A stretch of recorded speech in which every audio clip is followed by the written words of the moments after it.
ශාලෝම්. ශාලෝම් කියන්නේ සාමය වේවා කියන එක. ඉතින් මම ප්‍රාර්ථනා කරනවා ඔයාට සාමය වෙන්න කියලා. හරිද? හරි. ඉතින් මගේ වීඩියෝස් බලනවා නම් ඔයා දන්නා මගේ වීඩියෝස් වල මම කතා කරන්නේ පොහොසත් වීමේ රහස් ගැන. ඉතින් ඔයාට පුළුවන් මගේ වීඩියෝස් බලලා ගොඩක් දේවල් ජීවිතේ ඉගෙන ගන්න, පැහැදිලි කරගන්න. ඉතින් අද මම ඔයත් එක්ක කතා කරන මාතෘකාව තමයි දෙවියන් වහන්සේ මට ලබා දීලා තියෙන තෑගි ගැන ඔයත් එක්ක කතා කරන්න. ඔයත් එක්ක බෙදා ගන්න. හරිද? ඉතින් ඇත්තටම දෙවි කෙනෙක් ඉන්නවද? හැමෝටම තියෙන ප්‍රශ්නයක් මේක. ඉතින් දෙවියෝ ඉන්නවා නම්, කියන්නේ 33 කෝටියක් දෙවිවරු ඉන්නවා කියලා කියනවා. ඉතින් බයිබලෙත් දෙවියන් වහන්සේ ගැන කියනවා. ඉතින් ගොඩාක් අයට මේ දෙවියන්ගෙන් ගොඩක් දේවල් ඉල්ලනවා කියනවා. දෙවියන් වහන්සේ ගොඩක් දේවල් ලබා දෙන්නේ නැහැ කියනවා. එතකොට ගොඩාක් ප්‍රශ්න තියෙනවා හැමෝටම. හරිද? ඉතින් මගේ ජීවිතේ මට ලැබිලා තියෙන දේවල් තමයි මම ඔයත් එක්ක බෙදාගන්නේ. එතකොට ඔයාට තේරෙයි කොහොමද මේ දෙවියන් වහන්සේ අපිට දේවල් ලබා දෙන්නේ කියලා. හරිද? හරි. ඉතින් මේ බයිබලයේ තියෙනවා දෙවියන් වහන්සේ තමයි මේ ලෝකෙම අවලා තියෙන්නේ කියලා. හරිද? ඉතින් දෙවියන් වහන්සේ මේ ලෝකෙම අවලා මිනිසයාට අවශ්‍ය සියලු දේම මවල තමයි 6 වෙනි දවසේ තමයි මිනිසයාම. හරිද? පළවෙනි දවසෙත් නෙවෙයි, දෙවෙනි දවසෙත් නෙවෙයි, තුන්වෙනි දවසෙත් නෙවෙයි. පළවෙනි දවසේ අපි දන්නා මැවේ මොනවාද? එකටම මේ ලෝකයේ අන්ධකාරව තිබුණේ. අන්ධකාරව තිබිලා දෙවියන්වහන්සේ ආලෝකය වෙන්න කිව්වා. ඊට පස්සේ මේ වචන වලින් කිව්වහම දේවල් වුණා. හරි, එහෙම තමයි මේ බයිබලේ තියෙන්නේ. හරිද? ආලෝකය ලැබුණා. ඊට පස්සේ අහස ජලයෙන් වෙන් කරා. එතකොට සත්තු මැව්වා. එතකොට මේ ගස් කොළන් මැව්වා. එතකොට මිනිහයට ඕන හැමදේම මවල තමයි ඉර හඳ තාරකා හැමදේම මවලා. ඊට පස්සේ තමයි 6 වෙනි දවසේ තමයි මිනිහයා මැව්වේ. හරිද? ඒ මැව්වෙත් මුලින්ම මැව්වේ ආදම්ව. ආදම්ම මැව්වෙත් පොළවේ පස්වලින් මවලා. ඊට පස්සේ තමයි ආදම් තනිව ඉන්නවා දැකලා ආදම්ගේම ඉලෑටයකින් ශරීර කොටසකින් තමයි මේ කාන්තාව මැව්වේ. ඒව කියන කෙනාව මැව්වේ. හරිද? ඉතින් 7 වෙනි දවසේ දෙවියන් වහන්සේ නිවාඩු ගත්තා. හරිද? ඕක තමයි කතන්දරේ. හරි, ඉතින් මේක කතන්දරයක්ද මේක ඇත්තක්ද කියලා ගොඩක් අයට ප්‍රශ්න තියෙනවා. හරිද? ඉතින් මම හිතනවා මගේ කතාවෙන්, මගේ ජීවිත අත්දැකීම් වලින් ඔයාට පුළුවන් වේවි ගොඩාක් දේවල් දැනගන්න, ඉගෙන ගන්න. හරි? හරි. හරි. අපි බලමු. ඉතින් දෙවියන් වහන්සේ මිනිහයට ඕන හැමදේම මවලා ඉවර වෙලා තමයි මිනිහයව මැව්වේ. හරිද? ඒ වගේ තමයි අපි කල්පනා කරලා බැලුවොත් මේ දැන් බබෙක් හම්බෙන්න ඉන්නවා කියලා දැනගත්තාම අම්මයි තාත්තයි මොකද කරන්නේ? හැමදේම මේ බබා වෙනුවෙන් හැමදේම සූදානම් කරනවා. එයාට ඕන හැමදේම. ඒතර නෑදෑයෝ ඒගොල්ලෝ හැමදේම මොකද කරන්නේ? ඒගොල්ලෝ මේ අලුතින් මේ ලෝකෙට එන බබා වෙනුවෙන් හැමදේම සූදානම් කරනවා. හරිද? ඉතින් අපි දන්නවා දෙමාපිය වශයෙන් ඒ දරුවා වෙනුවෙන් සැලැස්මක් තියෙනවා, ප්ලෑන් එකක් තියෙනවා. ඉතින් ළමයට හොඳට උගන්වන්න ඕනේ, ඒ වගේ දේවල් හැමදේම කරන්න ඕනි කියන ප්ලෑන් එකක් තියෙනවා. හරිද? ඉතින් ඒ වගේම මේ බයිබලයේ කියනවා දෙවියන් වහන්සේටත් මේ හැමෝම අපි දරුවා දෙවියන් වහන්සේගේලු. හරිද? මේ දෙවියන් වහන්සේ අපේ තාත්තා නම් දෙවියන් වහන්සේටත් තියනවලු අපි ගැන සැලැස්ම. ඉතින් අපි දන්නේ මොකද්ද අපි ගැන තියෙන සැලැස්ම කියලා. හරිද? හරි. ඉතින් යාළුවනේ මේ ලෝකෙම අවලා දෙවියන් වහන්සේ ඇයි සල්ලි මැව්වේ නැත්තේ කියන එක වීඩියෝ එකක් මම ඔයාලට කලින් වීඩියෝස් වල දීලා තියෙනවා. හරිද? ඉතින් ඒ වීඩියෝ එක ඔය අනිවාර්යෙන් බලලා නැත්නම් අනිවාර්යෙන් බලන්න. ඇයි දෙවියන් වහන්සේ මිනිස්සුන්ට උන හැමදේම ඇව්වේ නැත්නම් ඇයි සල්ලි මැව්වේ නැත්තේ කියන එකේ හේතුව මම වෙන වීඩියෝකින් කරලා තියෙනවා. හරිද? ඒක අනිවාර්යෙන් ඔයා බලලා නැත්නම් බලන්න. හරිද? හරි. ඉතින් දෙවියන් වහන්සේ මේ ලෝකෙම අවලා මිනිස්සුන්ට අවශ්‍ය හැමදේම අවලා තියෙනවා නම් කොහොමද මේ එන ආර්ථික ප්‍රශ්න මානසික ප්‍රශ්න මේ කොහොමද මේවට දෙවියන් වහන්සේ අපිට මුහුණ දෙන්නේ? කියන්නේ අපිට කොහොමද උදව් කරන්නේ? දැන් අපිට හොඳ සහකාරයෙක් ඕන. දැන් අපි විවාහ වෙන්න එන වයස ආවම අපිට හොඳ සහකාරයෙක් ඕන. ඉතින් අපි ආව තෝරගන්නේ කොහොමද? ඒ වගේ ප්‍රශ්න එනවා. එතකොට විවාහයේදී විවාහෙන් පස්සේ ආමේ ආර්ථිකයට මුහුණ දෙන්නේ කොහොමද? එතකොට සමාජයේ රැකියාවක් කරගෙන ගියාම එතකොට ඒ රැකියාවෙන් ලැබෙන මුදලින් හැමදේම කරගන්න බෑ. ඉතින් අපිට ආශාවල් තියෙනවා, අපිට වාහනයක් ගන්න ඕනි, අපිට කියන්නේ ගෙයක් හදා ගන්න ඕනි. එතකොට මේ වගේ දේවල් වලට කොහොමද දෙවියන් වහන්සේ උදව් කරන්නේ අපිට? කොහොමද? ඉතින් අපිම සල්ලි හොයාගන්න ඕනනේ දෙයක් කරලා. එහෙමනේ අපි හිතන්නේ. හැමදේම අපි කරන්න ඕනි. අපි හැමදේම සල්ලි හොයාගන්න ඕනි. දෙවියන්ගෙන් ඉල්ලුවට දෙවියෝ නිකන් දෙන්නේ නැහැ. එහෙම තමයි හැමෝම වගේ කියන්නේ. හරිද? ඉතින් මම අද ඔයාලට කියන සුභාරංචිය තමයි දෙවියන් වහන්සේට පුළුවනි අපිට අවශ්‍ය හැමදේම ලබා දෙන්න. ඉතින් ඒ හැමදේම ලබා දෙන්න ඒක රහසක්. හරිද? ඒ හැමදේම ලබා දෙන්න පුළුවන් විදිහක් තියෙනවා. ඒ කියන්නේ තාත්තා කෙනෙක් ළමයි 5 දෙනෙක් ඉන්නවා නම් ඒ 5 දෙනාම ඉල්ලන හැමදේම දෙන්නේ නැහැ. හරිද? දෙන්නේ තාත්තා කියන දේ අහන ළමයින්ට විතරයි. තේරුණාද? තාත්තා කියන දේ අහන කීකරු ළමයෙක් ඉන්නවා නම් ළමයෙක් නම් තාත්තා ඕනම දෙයක් දෙනවා. තේරෙනවද? ඕනම වගකීමක් දෙනවා, ඕනම දෙයක් බාර දෙනවා. ඒකෙන්ද අපි මේ තාත්තා කියන විදියට කීකරුව ජීවත් වෙන්න ඕනි. ඒක තමයි රහස.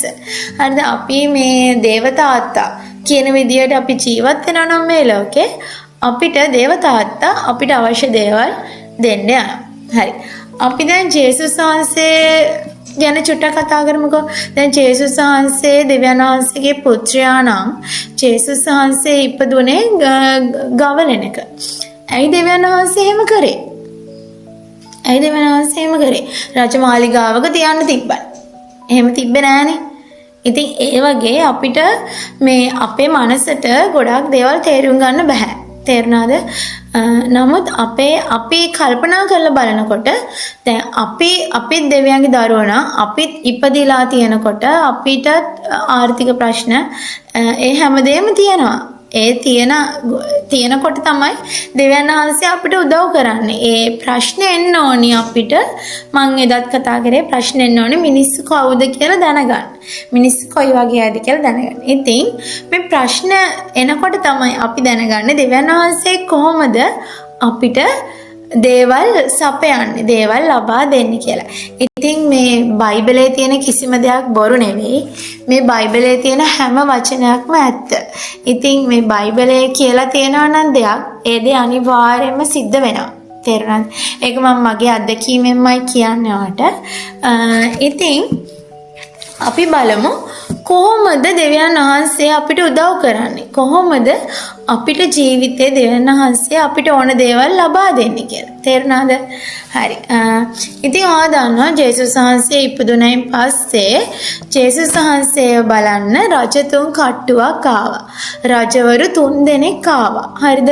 ඒ කියන්නේ අහසේ වල්ක තරුවක් පායලා තිබ්බා. ඉතින් මේ තරුවෙන් මොකද්ද කියවෙන්නේ කියලා ඒ තරු ශාස්ත්‍රය බලන ජ්‍යොතිෂ්‍ය වගේ ඒගොල්ලෝ රජවරු බලලා ඉතින් මේ රජෙක් තමයි ඉපදිලා තියෙන්නේ කියලා දැනගෙන ඉතින් ජේසුස් වහන්සේව හොයාගෙන ආවා. ඉතින් ඒ රජවරු 3 දෙනා ජේසුස් වහන්සේව චූටි කාලේදී හම්බෙලා දුන්නේ සුවඳ දුම්, රත්තරන්, සුවඳ ලාටු, ඒ වගේ රත්තරණු දුන්නා. හරිද? ඉතින් දරුවෙක් ඉපදුනහම දෙවියන් වහන්සේ මානුෂ්‍ය මාර්ගයෙන් රත්තරන් පවා ලබා දෙනවා. තේරුණාද?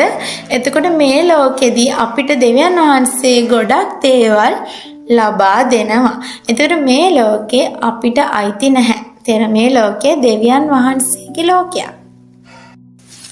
හරි. ඉතින් අපිට වුණත් දෙවියන් වහන්සේගෙන් නොමිලේම රත්තරන් වුණත් ලැබෙන්න පුළුවන්. තේරුණාද? ඒක හරිම පුදුමයි. කියන්නේ අපිට තෑගි ඕන තරම් යාළුවන්ගෙන් නෑදෑයන්ගෙන් ලැබිලා තියෙනවා. නේද? ඉතින් ඒ වගේ අපි හොඳ මිනිස්සෙක් විදිහට මේ ලෝකේ ජීවත් වෙනවා නම් අපිට හැමදේම ලැබෙන්න ගන්න. තේරුණාද? හරි. ඉතින් මම ඔයාට කියන්නම් තව කතන්දරයක්. ඒ කියන්නේ කතන්දරයක් කියන්නේ ඒක සත්‍ය කතාවක්. ඒ කියන්නේ බයිබලයේ තමයි තියෙන්නේ. ඔයාලා දන්නවා ඇති ආබ්‍රහම් කියලා මිනිහෙක් හිටියා. ඉතින් ආබ්‍රහම්ට මේ දෙවියන්ගේ හඬ ඇසුණා. හරිද? ඉතින් මේ ආබ්‍රහම්ට සහ සාරට තිබ්බ එකම දේ තමයි නැති වුණ දේ තමයි එයාලට දරුවෙක් හිටියේ නැහැ. තේරුණාද? එයාලට දරුවෙක් නැහැ. ඉතින් එයාලා දෙවියන් වහන්සේගෙන් ඉල්ලුවා දරුවෙක්ව. ඉතින් දරුවෙක් ඉල්ලුවට අවුරුදු ගාණක් බලන් හිටියා. දරුවෙක් දෙනවා කියලා කිව්වට දරුවෙක් ලැබුණ නැහැ. හරිද? ඊට පස්සේ සාරා කිව්වා මේ එයාගේ හස්බන්ඩ් ආබ්‍රහම්ට කිව්වා මේ ඒ වැඩ කරන කාන්තාව එක්ක ඉඳලා හරි මට දරුවෙක් දෙන්න කියලා.